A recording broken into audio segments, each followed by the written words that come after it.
Bienvenido. Gracias por darte una vez más la oportunidad de aprender a la manera de Jesús cuál es el camino de obtener felicidad personal y familiar. ¿Qué esperas para ser feliz con tu familia? Es la pregunta que nos hemos venido haciendo y la que estamos respondiendo. Porque hemos venido aprendiendo que de acuerdo a como Jesús lo presenta, la felicidad de nuestro hogar está hoy a nuestro alcance. Así que solo necesitamos ir y tomarla. Hasta el momento hemos aprendido cuatro principios maravillosos que nos han enseñado a vivir una mejor relación con Dios. Hoy ese cuarto principio lo vamos a ratificar. Ese cuarto principio hoy va a formar parte de nuestra vida y de nuestro hogar, si tenemos nuestra mente abierta para pedir al Señor su presencia. Pero antes de hacerlo, permítanme hacer un resumen rápido de lo que hemos venido estudiando y compartiendo juntos con respecto a este maravilloso tema de la familia. Recuerden, por favor, que el gran problema que ha llevado a nuestras familias a estar en crisis, ¿por qué nuestras familias están en crisis? Es por el problema de la sabiduría. Hemos administrado mal el tema de la sabiduría. Y el problema que pasó en el cielo y el problema que pasó con Adán y Eva, que cambiaron la sabiduría del Creador por la sabiduría humana, hoy es la base de todas las dificultades que tenemos en nuestro hogar. Una vez más, vayamos a este versículo clave que nos ha venido acompañando. Proverbios capítulo 2, versículos 1 al 10. Y una vez más les digo que me gusta la manera como allí dice el salmista, que el Papá Dios, el Padre, quien nos creó, nos ve y cómo nos invita a tener esta nueva experiencia en nuestras vidas para que transforme nuestros hogares. Proverbios 2, 1 al 10 dice, Hijo mío, Jehová da la sabiduría y de su boca provienen el conocimiento y el entendimiento. Entonces entenderás la justicia. El Señor quiere enseñarnos su sabiduría. Allí es donde hay que comenzar, porque cuando aprendemos la sabiduría del Señor, entonces comenzamos a transitar el camino de la justicia, que es tan importante. Recuerden 1 Juan 3:10, que allí nos dice qué es lo que diferencia a los hijos de Dios de los hijos del diablo. Dice que los hijos del diablo no practican justicia. Yo quiero que mi familia esté clara como parte de la familia de Dios. Mi familia necesita practicar justicia, pero para que mi familia practique justicia, yo tengo que practicar justicia. Yo soy el ejemplo a seguir en mi hogar, como papá, como mamá, como hermano o como hermana. Aquí no se trata de clases ni de rangos. El primero que en la familia decida vivir a la manera de la sabiduría de Dios, se convierte en un ejemplo en su hogar y transforma su hogar, porque el Espíritu Santo solo está esperando eso. Recuerden que estudiamos juntos el Evangelio del Reino, el único evangelio que Jesús predicó, enseñó e invitó a vivir a la raza humana. Estamos invitando para que ese evangelio del reino de Dios sea el que rija nuestras vidas, el que transforme nuestras vidas y el que transforme también nuestros hogares. Recuerden que el evangelio del reino de Dios es que Él es el soberano, que su soberanía, que su sabiduría es más importante que la mía. Por eso lo que estamos aprendiendo es a derrotar el yo, que hemos escuchado ya en los temas anteriores que el yo es nuestro peor enemigo. Esa es la batalla más grande que tenemos. No es contra las finanzas, no es contra los problemas de salud que hay, no es contra las rivalidades entre hermanos, los problemas entre pareja, no. El problema más grande que tenemos es conmigo mismo, con mi yo. Allí es donde hay que comenzar a trabajar, porque allí es donde la sabiduría tiene que tomar su lugar. Recuerden que Jesús en su primer discurso compartió consejos de la felicidad. Y hoy, como ya lo dije, vamos a aprender el cuarto principio de la constitución del reino de Dios. Cómo aprender a vivir en justicia, a practicar justicia. El primero que aprendemos está en Mateo capítulo 5, versículo 3, cuando Jesús dijo, felices los pobres en espíritu, porque de ellos es el reino de los cielos. Felices los pobres en espíritu, porque de ellos es el reino de los cielos. El pobre en espíritu es aquel que decide aceptar el canje. Mi espíritu humano, mi yo, que es mi peor enemigo, que me mete en tantos problemas, lo cambio por el Espíritu del Señor. Es el ser humano que decide todos los días decirle al Señor, Señor, sin tu presencia yo nada soy. Y cuando se vive esa experiencia, entonces el segundo principio renace. Mateo capítulo 5, versículo 4, dice, felices los que lloran, porque ellos serán consolados. El Espíritu Santo, cuando entra en la vida del padre de familia o la madre de familia o del hijo o de la hija, lo que el Espíritu hace es mostrar lo que está mal en esa persona y no en los demás. Y allí comienza una experiencia maravillosa de perdón, primero con Dios y luego con los seres que amamos. Y cuando vivimos esa experiencia de perdón, entonces nace el tercer principio, que se encuentra en Mateo, el capítulo 5, el versículo 5, donde Jesús dice: felices los mansos, porque ellos recibirán la tierra por heredad. Ese fue el principio que estudiamos en la ocasión anterior, la mansedumbre, comunicación, toma de decisiones. ¿Cuánto necesitamos aprender a comunicarnos con nuestros hijos, con nuestra esposa? Pero no vamos a poder comunicarnos bien, ni con nuestros hijos, ni con nuestras esposas, ni con ningún miembro de nuestra familia, ni de la comunidad, mientras no aprendamos a comunicarnos bien con Dios. El manso es aquella persona que, como Moisés, está dispuesta a decirle al Señor: Señor, ¿qué quieres que yo haga? Y luego está dispuesto a esperar a escuchar la voz de Dios. Y cuando escucha la voz de Dios, está dispuesto a hacer lo que Dios dice. ¿En qué hogar va a haber crisis cuando se vive a la manera de Dios? Y si hay crisis, ¿quién se va a encargar de solucionarla? ¿Acaso no es Dios? Así que allí está la solución. Hay que vivir en mansedumbre. Recuerden que Jesús dijo que hay que aprender de Él, que es manso y humilde de corazón. Jesús lo que nos invita a aprender de Él. Si hay una sola cosa que podemos recordar de aprender de Él, es a ser manso. Porque Él no decidía solo. Él vivía en comunicación con su Padre y decidía con Él. Eso es lo que tiene que comenzar a reinar en nuestras familias. Esa es la esencia de la comunicación. Y luego, cuando decidamos juntos, la experiencia va a ser maravillosa. Hoy vamos a ver entonces el siguiente principio, la cuarta bienaventuranza. ¿Qué esperas para ser feliz con tu familia? Vamos a hablar de grandes amigos, vamos a hablar de confianza, que es lo que Dios quiere tener contigo, que tú tengas con Él y que nosotros tengamos con nuestra familia. Vamos a pedirle a Dios su dirección a través de una oración. Señor, una vez más, al estudiar este nuevo principio de la constitución del reino de Dios, principio de la felicidad para nuestros hogares, te pedimos la presencia de tu Espíritu. Gracias, Señor, porque en Jesús aprendemos a ser mansos. Gracias porque la vida de Jesús nos muestra que fue un hombre que dedicó más tiempo para hablar contigo que para hacer cualquier otra cosa. Gracias, Señor, por mostrarnos el camino para que la experiencia de transformación en nuestros hogares comience conmigo, Señor. Que tu Espíritu nos siga iluminando, que esté presente con nosotros. En el nombre de Jesús oramos. Amén. Muy bien, vamos entonces al libro de Mateo. Ahora el capítulo 5, versículo 6, la cuarta bienaventuranza. Y aquí estamos llegando justo a la mitad de este principio. Mateo capítulo 5, versículo 6, donde nos dice: felices los que tienen hambre y sed de justicia, porque ellos serán saciados. Aquí apareció la palabra clave. Recuerden que de la justicia hemos venido hablando muchas veces, ¿ok? Ahora aquí nos dice que son felices los que tienen hambre y sed de justicia. ¿Cuándo yo tengo hambre y sed de justicia? Vamos primero a hablar de hambre y sed. Hambre y sed son dos, llamémoslo así, necesidades básicas del ser humano que deben ser suplidas. Cuando usted tiene mucha hambre y cuando usted tiene mucha sed, usted necesita urgentemente algo que es vital para su subsistencia. Si no hay agua y si no hay comida, no hay vida, no hay salud. Es decir, esto no es opcional. Ahora, cuando hay hambre y cuando hay sed, ¿qué es lo que hacemos nosotros los seres humanos cuando hay hambre y que hay sed? Buscamos, ¿se acuerdan los hijos cuando llegan a la casa después de un día de mucho ejercicio y de mucha actividad y tienen hambre y sed? ¿Qué es lo que hacen? Van y buscan por toda la casa, abren la nevera, lo poquito, levantan las tapas de las ollas y van y sacan de ahí lo que puedan, porque cuando hay hambre, no importa qué es lo que haya, se disfruta lo que haya de comida. Cuando hay sed, no importa qué tipo de bebida sea, disfrutamos de la bebida. Hambre y sed. Hambre y sed es una figura que Dios está mostrando a través de Jesús, que quiere indicarnos que hay algo que es indispensable para que nuestras vidas y nuestros hogares puedan estar estables. Hambre y sed, no de cualquier comida ni de cualquier bebida.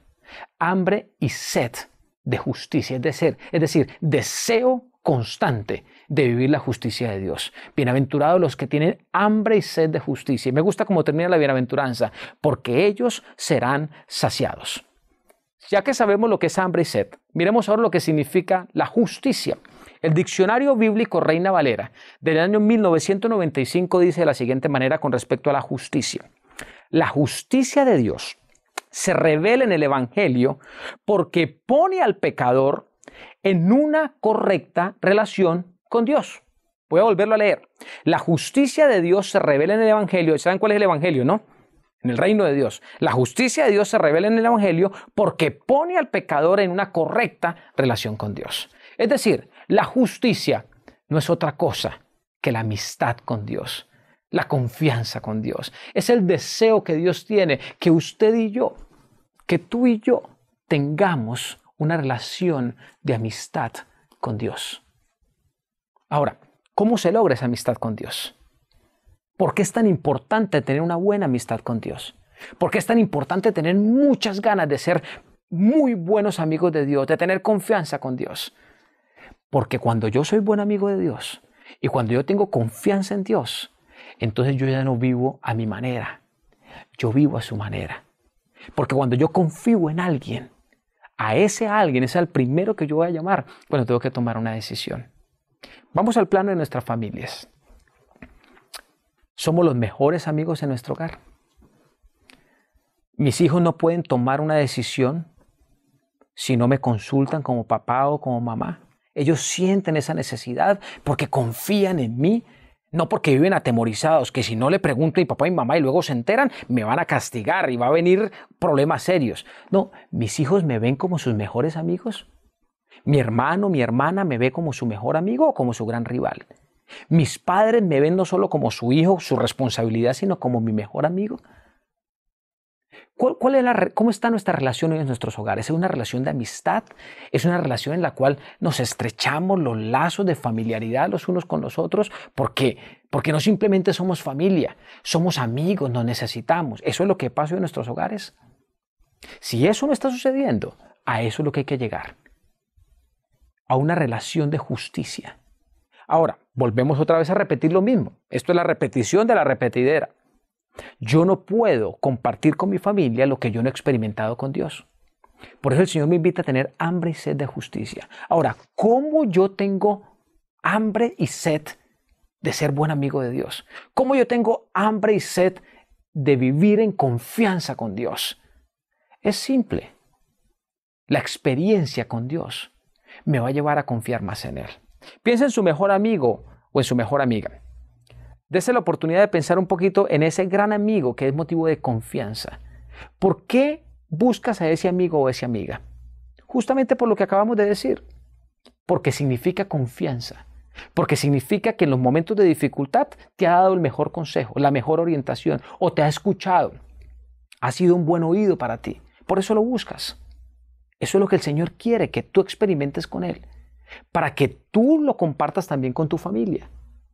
Porque si yo vivo la justicia con Dios, practico justicia con Dios, soy buen amigo de Dios, soy el mejor amigo de Dios, tengo completa confianza en lo que Dios me va a decir, mis hijos van a ver eso y lo van a imitar. Y si mis hijos practican justicia, forman parte de la familia de Dios. Miren lo que nos dice la palabra del Señor en Salmos 119, el versículo 172. Salmos 119, 172. Hablará mi lengua tus dichos, porque todos tus mandamientos son justicia. ¿Qué es la justicia de Dios? La justicia de Dios son todos los mandamientos de Dios. Ahora, aquí no está hablando solamente de los 10 mandamientos, el decálogo maravilloso que Dios nos dejó. Es más que eso. Dice aquí, hablará mi lengua tus dichos. Tus mandamientos me son justicia. Tener hambre y sed de justicia es tener muchas ganas de hacer no lo que a mí me parece, sino lo que Dios dice. Los mandatos de Dios, los consejos de Dios. La Biblia está llena de consejos de Dios. ¿Qué es lo que yo hago en mi vida todos los días? ¿Sigo el consejo de Dios o mi propio consejo? Ya hemos hablado mucho de eso y lamentablemente seguimos nuestro propio consejo. Por eso el que es manso comienza a ver las bendiciones de Dios. Por eso es que el manso comienza a ver los milagros del Señor. Dimos varios ejemplos en nuestra charla anterior de la mansedumbre, cómo tomamos los seres humanos decisiones. Pero cuando tú experimentas con tu familia, cuando te reúnes con ellos y les dices, vamos a orar y vamos a pedirle a Dios que nos enseñe cómo decidir. Y no solo cuando ya no hay nada que hacer, sino siempre en toda decisión que hay que tomar como familia. Y cuando ven el milagro maravilloso que hace Dios, o cuando ven la manera especial como Dios ha dirigido las cosas y cómo todo salió bien cuando se tomó la decisión que Dios indicó y que como familia vieron, ¿se imaginan el impacto? ¿La confianza? ¿Qué se va a hacer entonces en la próxima ocasión? Yo recuerdo rápidamente aquí un suceso que he compartido en otras ocasiones, pero que me encanta de la experiencia que he tenido con mi familia. Y es una vez que tuvimos que ir a nuestro país, a Colombia. Y mi pensamiento era que como mi familia es grande, tengo que rentar un carro. Y decidimos rentar el carro. Y era un montón de dinero. Más de $1,000 para un mes de renta de un vehículo en Colombia. Para hacer corta la historia, porque es muy larga, llegamos a Colombia y nos dicen, no hay carro. Y la pelea fue fuerte. Y yo como papá de familia, viendo a mis hijos que estaban con necesidad de transporte y demás, me fui a pelear a la casa rentadora de carros. Y mientras estaba en la pelea más fuerte, porque ellos decían que no habían recibido ninguna confirmación, hubo un momento en el que Dios me dijo, bueno, ¿y vas a seguir discutiendo? ¿Por qué no más bien te das un momentito la oportunidad de ver qué es lo que yo pienso? Y en ese momento, después de un tiempo muy largo que estuvimos allí en la casa rentadora, yo dejé de pelear, dejé de discutir. Y dije, bueno, Señor, si tú tienes otro plan, es 23 de diciembre, no tengo carro con mi familia, voy a estar un mes aquí en mi país. Pero bueno, no voy a pelear más. Si no decidí contigo, ahora quiero decidir contigo. Muéstrame cuál es tu plan. Y se lo dije a mi hijo que estaba al lado. Vamos a hacer las cosas a la manera de Dios. No pasaron más de 5 minutos. Cuando mi padre vino y dice, tenemos ya un carro. De una manera simple y sencilla, a mi mamá se le ocurrió hacer un cambio en 2 cosas y hubo un carro dispuesto para nosotros toda la vacación. No solo no tuve que pagar más de $1,000, sino que tuve un carro para mí, sin el estrés de que fuera rentado. Dios quería darme un carro rentado para disfrutar con mi familia en mi país. Y yo peleaba porque quería pagar un montón de dinero. Ahora, ¿qué hicimos la próxima vez que teníamos que ir a nuestro país? Oramos con mi familia. Dijimos, ¿se acuerdan de la vez pasada? Oremos y pidámosle a Dios que nos muestre qué hacer. No vamos a rentar carro. Que el Señor nos muestre. Esa opción que tomamos en esa otra ocasión que le acabo de mencionar ya no estaba. Y lo increíble sucedió. No pasaron más de 2 semanas. Cuando un primo me llama y hablando con él me entero que se va a ir de excursión o de viaje por Sudamérica. ¿Y cuál es lo que pasa al final de la conversación? Yo tengo 2 carros, me llevo uno. Te puedo prestar el otro. Cuando mis hijos vieron el resultado de la oración y que otra vez tuvimos carro toda nuestra vacación, gratis, entendieron que ser amigo de Dios es lo mejor que puede pasar. Que vivir la justicia de Dios y no mi justicia, la sabiduría de Dios y no mi sabiduría, es lo mejor que puede pasar. Entonces, ¿ahora qué creen que hacemos cuando tenemos que tomar decisiones? Lamentablemente no lo hacemos todo el tiempo porque somos humanos, testarudos, que somos difíciles para entender lo que es correcto. Pero la mayoría de las veces lo que hacemos ahora es buscar cuál es el mandato del Señor. Y decirle, Señor, enséñame. Señor, yo tengo hambre y sed, deseo de vivir tu justicia, tu sabiduría, hacer las cosas contigo, vivir en tu amistad, porque tengo confianza en que tú me vas a dar lo mejor. Ahora, ¿por qué no desarrollar esa confianza en el Señor? ¿Por qué no enseñarles a nuestros hijos a través de las experiencias cotidianas, a nuestro esposo, a nuestra esposa, que confiar en Dios es lo mejor que puede haber? Cuando yo confío ciegamente en Dios y cuando yo soy ciegamente amigo de Dios, mis hijos van a confiar ciegamente en mí y mis hijos van a ser amigos míos. Porque con mis hijos yo reflejo lo que yo soy con Dios. La confianza no es simplemente tomando tiempo para llevarlos al parque o para jugar con ellos o hablar con ellos. Eso es importante. Hay que tomar tiempo con nuestros hijos. Pero lo que más impacta la vida de nuestros hijos es lo que yo soy con mi Dios y la manera como Dios dirige mi vida. Eso es natural en el ser humano. Dios nos creó de esa manera. Dios fue el que nos hizo y Él está dispuesto a guiar todo lo que sucede en nuestras vidas, todo lo que nos sucede en nuestros hogares para nuestro beneficio. Entonces, ¿por qué no ejercer primero confianza con Dios? Yo quiero invitarte. Yo no sé si tú eres papá, mamá, hijo o hija, pero quiero invitarte para que tengas hambre y sed de ser amigo de Dios y de depositar toda tu confianza en el Señor. Mira los resultados. Y cuando veas los milagros que Dios hace, vas a tener más ganas de seguir hablando con Él. Vas a tener más ganas de seguir seguir con sus consejos, buscando su orientación, buscando su dirección. Recuerden lo que dice Mateo 6:33, muy conocido, ha sido ya un versículo que hemos trabajado mucho. Mateo 6:33, mas buscad primeramente el reino de Dios y su justicia, y todo lo demás vendrá por añadidura. Por eso hay que tener hambre y sed de justicia, porque cuando nosotros buscamos primeramente el reino de Dios y su justicia, su amistad, depositamos toda nuestra confianza en Él, Él se encarga de darnos todo lo que necesitamos. Y el primer lugar donde tiene que manifestarse todos esos regalos del Señor es en la familia. Eso genera confianza. Por favor, padres de familia, si queremos ganar la confianza de nuestros hijos, si queremos ganar la amistad de nuestros hijos, demostrémosle que nosotros confiamos en Dios. Demostrémosle que Dios es nuestro mejor amigo. ¿Y el resultado cuál va a ser? Vamos a compartir tiempo juntos. Vamos a tener tiempo para conversar. Los momentos que antes no se vivían en el hogar van a llegar porque es el Espíritu del Señor el que comienza a llenar el ambiente de la familia. Por favor, no duden a estos consejos que el Señor da.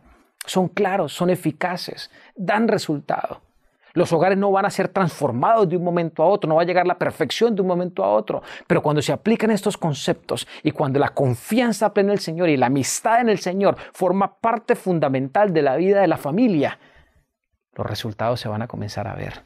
Eso enriquece el culto familiar. Cuando nos reunimos como familia decimos, miremos las bondades que Dios ha hecho con nosotros. Miren cómo le hemos pedido a Dios y Dios cómo nos ha respondido. Qué lindo es confiar en el Señor. Qué bueno es ser amigos de Él. Eso genera confianza. La confianza natural que debe estar en nuestros hijos hacia nosotros y que se va a ver reflejada en el resto de las actividades que como familia tengamos. Quiero que vayan conmigo a un libro preciosísimo. No sé si ustedes lo tienen, pero si lo pueden conseguir, por favor, consíganlo. La familia de éxito, en la página 140 dice, refrenar y corregir a los niños no es lo único que hace falta. Además, tienen que aprender a obrar con justicia y a practicar la misericordia, así como a andar humildemente con Dios. Muchos creemos que el hogar, la casa, la familia, es el lugar donde simplemente estamos para corregir. Y en este libro precioso dice que el hogar no es el lugar simplemente para corregir. Eso no quiere decir que no hay que corregir. Sí hay que corregir. Pero lo primero que hay que enseñar en el hogar es la justicia de Dios, la amistad con Dios. Eso es justicia, ser amigos de Dios, confiar plenamente en Él. Por eso es que los hijos de Dios se diferencian de los hijos del diablo. Porque los hijos de Dios son amigos de Dios, confían plenamente en Dios. Los hijos del diablo no. Los hijos del diablo dicen creer en Dios. Los hijos del diablo van a la iglesia, algunos de ellos. Claro que sí. ¿Por qué? Porque en la iglesia son una cosa y en la casa son otra cosa. Esos no son hijos de Dios. Ir a la iglesia no nos ubica como hijos de Dios. Los hijos de Dios practicamos justicia. Los hijos de Dios practicamos la misericordia. Los hijos de Dios somos amigos de Dios. Y eso es lo que debemos enseñar en nuestros hogares. Cuando nuestros hijos entienden, aprenden eso, sus vidas se transforman. Hay otro libro precioso que quiero compartir con ustedes, donde aparece la mayoría de la información que hemos compartido. El discurso maestro de Jesucristo, en la página 22. En este libro dice de la siguiente manera, escuchen bien, el corazón que probó el amor de Cristo anhela incesantemente beber de Él con más abundancia. ¿Quién no quiere seguirle preguntando a Dios cuando ve que todo va bien? ¿Recuerdas cuando compraste ese carro porque te gustaba muchísimo, pero te metiste en una deuda terrible y luego perdiste tu empleo y perdiste tu carro o no pudiste pagarlo y se te convirtió en un dolor de cabeza? Pero ahora recuerda la oportunidad cuando tú dices, no, necesito cambiar de vehículo, le voy a decir al Señor. Y cuando el Señor te mostró la mejor opción y cuando esa opción se convirtió en una bendición para tu vida, ¿qué vas a hacer en la siguiente ocasión cuando vas a tener que conseguir un vehículo o un carro? ¿Qué es lo que vas a hacer? ¿Acaso no es beber del amigo? ¿Acaso no es ir al que te genera confianza, que es Dios? Eso es tener hambre y sed de justicia.